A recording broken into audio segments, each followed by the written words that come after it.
So మీకు అలానే కోట గారికి మధ్యలో ఏదైనా ఫన్నీ మూమెంట్ ఓ లక్షలు మాకు ఒకటి చెప్పండి. లక్షలు ఒకటి గార కాదు, చనిపోయే రోజే నేను ఈవినింగ్ 4 to 5 మధ్య ఒక ఫోన్ చేశా. అంటే నేను ఎవరికో చేయాలి ఫోను,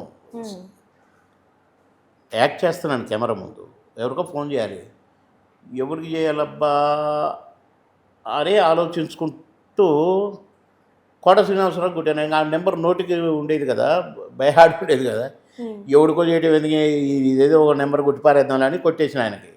అలా అన్న ఏంట్రా అన్నాడు అటు నుంచి. ఎక్క కోటకు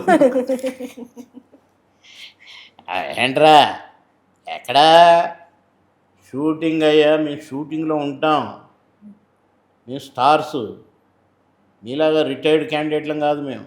చాలావా చెప్పావు కానీ నా కొడక, అది కాదురా 3 వారాలు అయింది రాలేదు, వస్తామయ్యా మేము బిజీ, మీరంతా రిటైర్డ్, చెప్పాను కదా యంగ్ హీరోస్ మేము.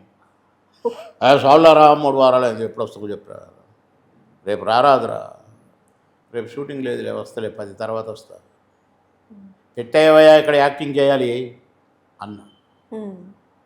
పెట్టేసిండు. ఆయనకు మాట ఇచ్చిన ప్రకారం ఎప్పుడు వెళ్ళాలి, రేపు 10 గంటలకు వెళ్ళాలిగా అన్న కదా. పొద్దుగుకింది, రాత్రి అయింది, తెల్లవారుజామున 5 గంటలకు ఫోన్ నాకు, ఈటీవీ వాళ్ళు, బాబుమోహన్ గారు కోట గారు చనిపోయారు తెలుసా అని.